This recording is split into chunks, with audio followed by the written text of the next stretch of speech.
ബ്രദറിലോ ലതിയെ കൊണ്ട് ഇത് ചെയ്യിക്കുന്നത് ശരിയല്ല. അതെന്താ? വൃത്തികേട്. മദ്രാസിൽ ചെന്നാൽ നമ്മളുടെ ആളുകളെ പറ്റി എന്ത് പുച്ഛമാണെന്നറിയാം. വൃത്തികേടൊക്കെ ഇരിക്കട്ടെ, ഗോവിന്റെ മദ്രാസിലെ പോക്ക് എന്തോ ആയി? ട്രാവലിങ്ങിന് കുറച്ച് പണം വേണം. ലതികയുടെ ഷെയർ. പിന്നെ അത് നടപ്പില്ല. അവര് പണം അയച്ചു തരുമെന്നല്ലേ പറഞ്ഞിരുന്നത്? ബ്രദറിലോക്ക് ഈ ഫിലിമിനെ പറ്റി ഒന്നും അറിഞ്ഞുകൂടാ. ഫിലിമിനെ പറ്റി എനിക്കൊന്നും അറിഞ്ഞുകൂടാ. വലിയ ആർട്ടിസ്റ്റുകൾ യാത്ര ചെലവ് ചോദിക്കാറില്ല. തന്നെയല്ല, എനിക്ക് എന്റെ സ്റ്റാറ്റിസ്റ്റിക് അനുസരിച്ചല്ലേ പെരുമാറാൻ പറ്റൂ. അതെ, പണവും ചിലവാക്കി അങ്ങോട്ട് ചെന്നിട്ട് അവരങ്ങ് വേണ്ടെന്ന് വെച്ചാല്, അല്ല വേണ്ടെന്ന് വെച്ചാല്, എന്നാൽ എന്നെ അവർക്ക് കിട്ടുകയില്ല. എന്റെ അത്ഭുത ഗാനത്തിലെ വിശ്വമോഹിനിയുടെ എനിക്ക് പറഞ്ഞ ജോലിയുണ്ട്. ഇയാളുടെ അത്ഭുത ഗാനവും മണ്ണാങ്കട്ട വണ്ടർഫുൾ മനുഷ്യൻ കൺട്രി. എനിക്ക് നിന്റെ ഫാദറിന്റെയും ബ്രദറിന്റെയും സൗകര്യം നോക്കി വെയിറ്റ് ചെയ്യാൻ സാധ്യമല്ല.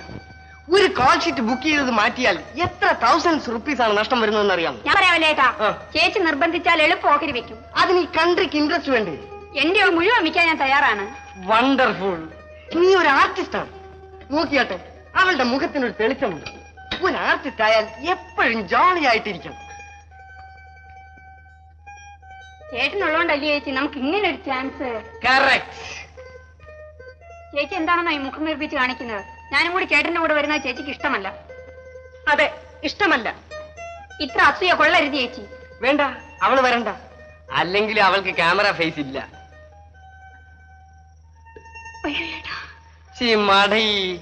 മദ്രാസിൽ ഓരോ ആർട്ടിസ്റ്റും എത്ര പ്രയാസപ്പെട്ടാണ് വന്നിട്ടുള്ളതെന്ന് അറിയാമോ? ഇപ്പോൾ അവർക്കെന്താ 2 lakhs, 3 lakhs, lakhs. മേക്കപ്പ് അഴിക്കാൻ സമയമില്ല. നീ ഒരു നല്ല ആർട്ടിസ്റ്റ് ആണ്. നിനക്കൊരു നല്ല ഭാവിയുണ്ട്.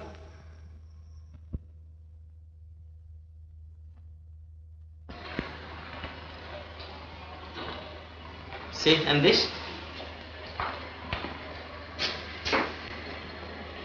നമസ്കാരം sir. Thank you. Do it again. Sir. എന്താ വിശേഷം വല്ലതുണ്ടോ? വിശേഷമുണ്ട് സർ. എന്താ?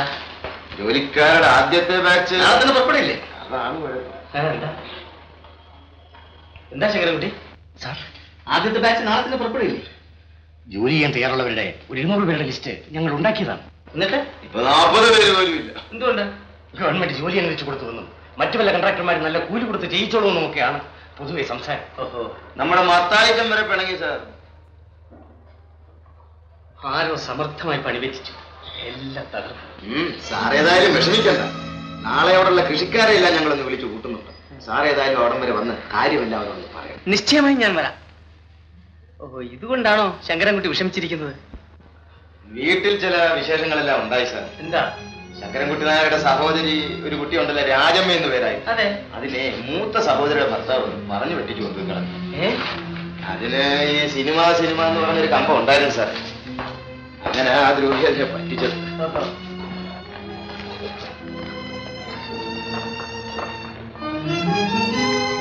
ശങ്കരൻകുട്ടി എങ്ങും അന്വേഷിച്ചില്ല.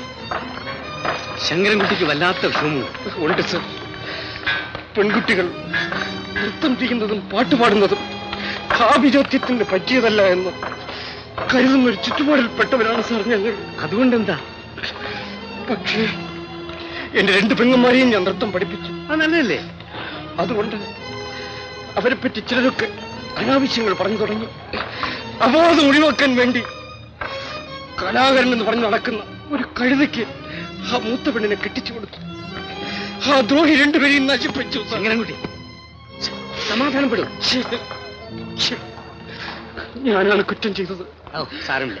എന്റെ വീട്ടിലത്തെ ഇപ്പോഴത്തെ സ്ഥിതി എനിക്ക് ഓർക്കാൻ വയ്യ. സമാധാനിച്ചാട്ടെ, എല്ലാത്തിനും ഒരു നിർത്തില്ലയോ? ശങ്കരൻകുട്ടി നായർ അന്വേഷിച്ചു പോയതായിരിക്കും. എന്തിനാ അവളെ ഇനി ഈ വീട്ടിൽ കയറ്റിയല്ലേ? ഞാൻ എന്റെ തറവാടിന്റെ മാനിക്കെടുത്തു. എനിക്ക് അവളെ കാണണ്ട. ഈ ജന്മത്തിൽ ഞാൻ അവളെ കാണുകയില്ല. ഡാൻസ് വളരെ നന്നായി. ഇത് ഡാൻസ് അല്ല, കലി. 1 2. ഇത് കണ്ടപ്പോഴേ എനിക്ക് തൃപ്തിയായി. നമ്മുടെ ഫിലിമിലെ ഹീറോയിൻ. സംശയം എന്താ? അതൊക്കെ തീർച്ചപ്പെടുത്തി കഴിഞ്ഞ കാര്യം. നമ്മുടെ പ്രൊഡക്ഷൻ അതൊക്കെ ഉടനെ തുടങ്ങുമെന്ന് അതിനൊന്നും സംശയിക്കണ്ട. അപ്പോൾ എന്റെ പേര് കലിത. പിന്നെ നിങ്ങൾ കുറച്ച് ദിവസം ഇവിടെ താമസിക്കണം. എന്തിനാണെന്നറിയാമോ?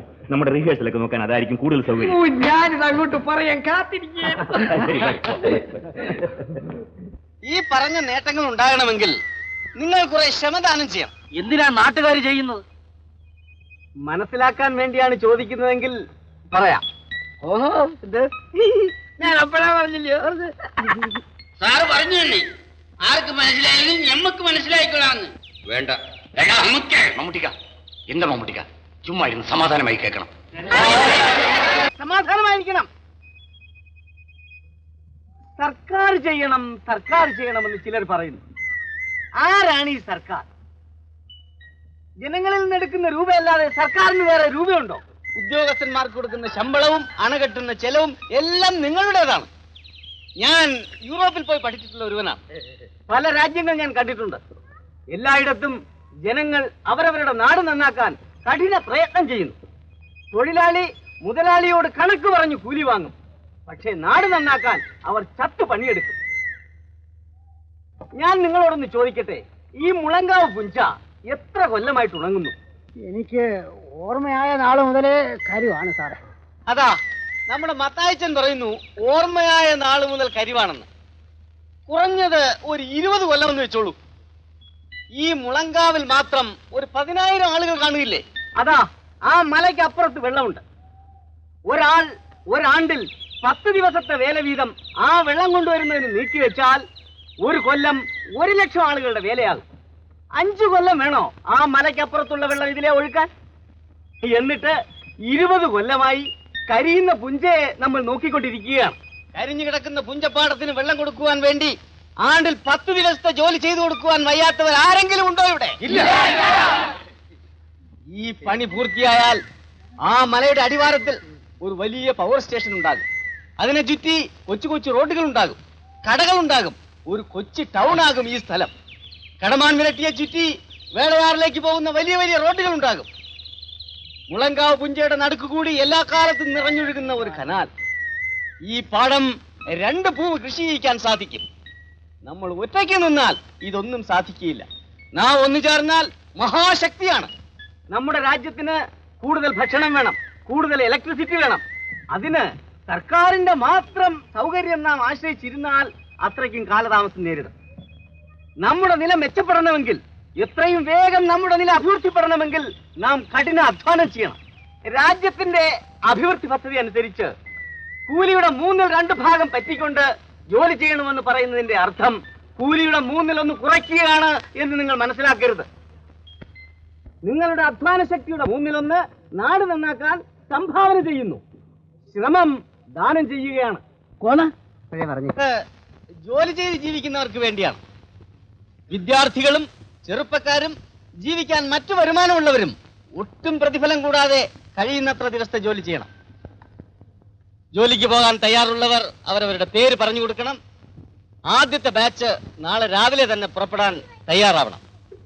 Thank you. ഇങ്ങനെയൊന്നും പറഞ്ഞാൽ ഒക്കെ ഇല്ല സാറേ. ജോലി ചെയ്യണോ? ഇവിടെയുള്ള കൂലിക്കാർക്ക് ശരിക്ക് കൂലി കൊടുക്കണം. ഞങ്ങൾക്ക് കൂലി പറയുന്നതിൽ ഉണ്ണിത്താനേമാന്റെ സങ്കടം വന്നപ്പോഴേ എന്റെ സംശയമൊക്കെ മാറി. ഏമാൻ കണക്കിന് ഇനി കൂലി തന്നേച്ചാ മതി കേട്ടോ. മുളങ്കാവ് പുഞ്ചയ്ക്ക് വെള്ളം കൊടുക്കാനേ ഞങ്ങള് ഉള്ള കൂലി വാങ്ങിച്ചുകൊണ്ട് ജോലി ചെയ്യാൻ തന്നെ പോവാം. നമ്മൾ എന്തിനാ അനാവശ്യമായി വെള്ളം ഉണ്ടാക്കുന്നു? പോകാൻ തയ്യാറുള്ളവർ ഓരോരുത്തരായി പേര് പറയണം, എഴുതാൻ. നീ ഇവിടെ മിണ്ടണ്ട. നീ നിന്റെ വീട്ടിലെ കാര്യങ്ങൾ നോക്കിയാൽ മതി. നാണം കെട്ടവൻ. ഞങ്ങളിവിടെ ഉണ്ട് കേട്ടാ. ശങ്കുപിള്ള ചേട്ടൻ എന്നെ കളിയാക്കിയതാണ്. ഇത് വേണ്ടായിരുന്നു. എന്റെ പെങ്ങളെ കാണാനില്ല. അവൾ ചീത്തയായി പോയിരിക്കും. നിങ്ങൾ പറയാതെ തന്നെ ആ മാനക്കേട് ഞാൻ സഹിച്ചുകൊണ്ടിരിക്കുകയാണ്. എന്റെ കരൾ പൊട്ടുകയാണ് ശങ്കുപിള്ള ചേട്ടൻ. പക്ഷേ നിങ്ങളുടെ നിലത്തിന് വെള്ളം കിട്ടുന്നതിനെതിരായി ചിലർക്ക് നിങ്ങളെ പറഞ്ഞിളക്കാമെങ്കിൽ സിനിമയുടെ പേരിൽ ഭ്രാന്തെടുത്തു പോയ ഒരു കൊച്ചു പെണ്ണിനെ പറഞ്ഞിളക്കുന്നത് അത്ര വലിയ കാര്യമൊന്നുമല്ല. ചങ്കുപിള്ള ആക്ഷേപിച്ചോളൂ. എന്റെ കുടുംബത്തിന് തീർത്താ തീരാത്ത നാണക്കേടുണ്ട്. അത് ഞങ്ങൾ സഹിച്ചോളാം. അതുകൊണ്ട് ഞാൻ വിക്കാസ് കൊണ്ട് വിട്ടാൽ പാറ പൊട്ടാതെ വരുമോ? എനിക്കത് അറിയണം. എഴുതണം ഒരു 5 പേര്. മുന്നേ ഞമ്മന്റെ പേര്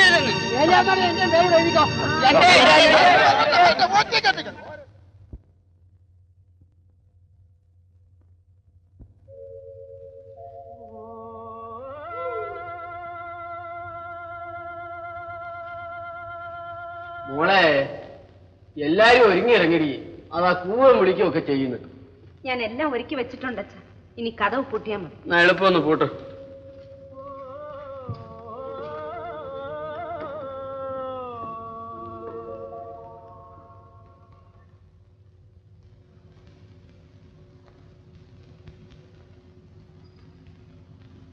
പോയിട്ട് വരട്ടാ പോലെ എന്നെ നോക്കാം. ചാക്കോടെ മോനെ ഏർപ്പെടുത്തി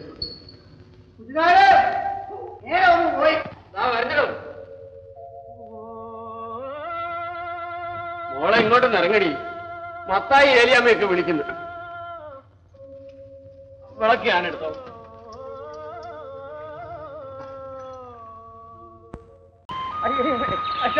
എന്ത് കാര്യം പറയരുത്. എന്തോന്ന് എന്റെ പൊന്നെടുത്ത് പോയ എന്തോന്ന് കണ്ടോ കണ്ടോ, ഒന്നും തിന്നാതിരിക്കുന്ന ഇരിപ്പ് കണ്ടോ? അതുകൊണ്ട് പിടിയെടുത്ത് വേഗം ചെന്നാ ഏതൊക്കെയെങ്കിലും തിന്നാൻ പറ. ദേശം ഇരുന്ന് തൂക്കേട് പിടിക്കാതെ. ശരി.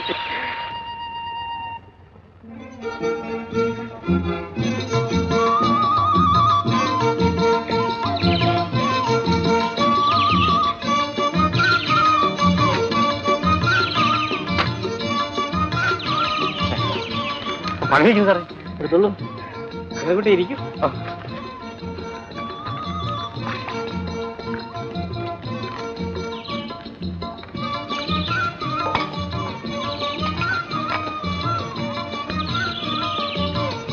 അല്ലേ ഇതെന്നെ ഊതാ സാറിനെ കൊണ്ട് ഏത്തക്കാതിരിക്കാൻ വന്ന ആൾ അതെടുത്ത് അങ്ങ് തിന്നു വന്നു. വല വരക്കും ചേട്ടത്തി എന്തൊരു ക്ഷീണം.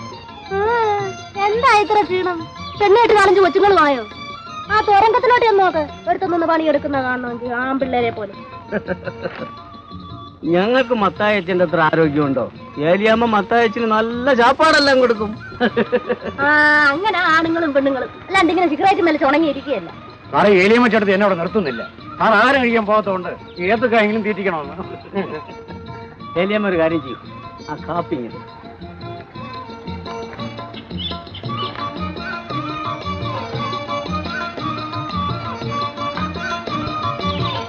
ഇതും കൂടെ അങ്ങോട്ട് തിന്നാ. വിശപ്പില്ല. വേണ്ട ചേട്ടത്തി, വിശപ്പില്ലെങ്കിൽ ഒന്നും കഴിക്കണ്ട. വല്ല തൂക്കേടും വരും. ഇതും കൂടെ തിന്നാട്ടെ. വേണ്ട ഏലിയമ്മ. അതൊക്കത്തില്ല, തിന്നണം.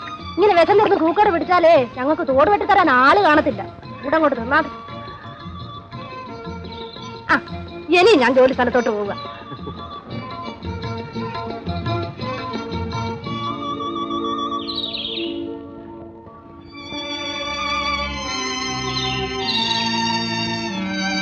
ആഹാരത്തിനുള്ളത് മാത്രം പറ്റിക്കൊണ്ട് പണിയെടുക്കുന്ന ആ സ്ത്രീ ഒരു എഞ്ചിനീയർ സമയത്തിന് ആഹാരം കഴിക്കാത്തതിന് അമ്മയെപ്പോലെ ശാസിക്കുന്നു. ഇന്നുവരെ ഒരു എഞ്ചിനീയറും കാണാത്ത ചില കാര്യങ്ങൾ ഞാൻ കാണുകയാണ് ശങ്കരൻകുട്ടി, ഞാൻ കാണുക. രാജമ്മേ, എനിക്ക് മറക്കാൻ ഒക്കുന്നില്ല. അവൾ എങ്ങനെങ്കിലും ഇവിടെ വന്നാ മതിയായിരുന്നു. മിണ്ടിപ്പോയ കാര്യം എനിക്ക് ഓർമ്മയായത് പിന്നെ അവളെ പിരിഞ്ഞ് ഞാൻ ഇരുന്നിട്ടേ ഇല്ല. നമ്മുടെ കുടുംബത്തിൽ അങ്ങനെ ഒരു ജനിച്ചിട്ടില്ല. അമ്മ മരിക്കാൻ നേരത്ത് അവളെ പിടിച്ചെന്റെ കയ്യിൽ തന്നു. മോളെ, ഇനി അവൾ അമ്മ നീയാണെന്ന് പറഞ്ഞു. അവൾ എത്ര ചീത്തയായി പോയാലും അവളെ എനിക്ക് മറക്കാൻ ഒക്കുന്നില്ല. മരിക്കും വരെ എനിക്ക് അവളെ കാണണം.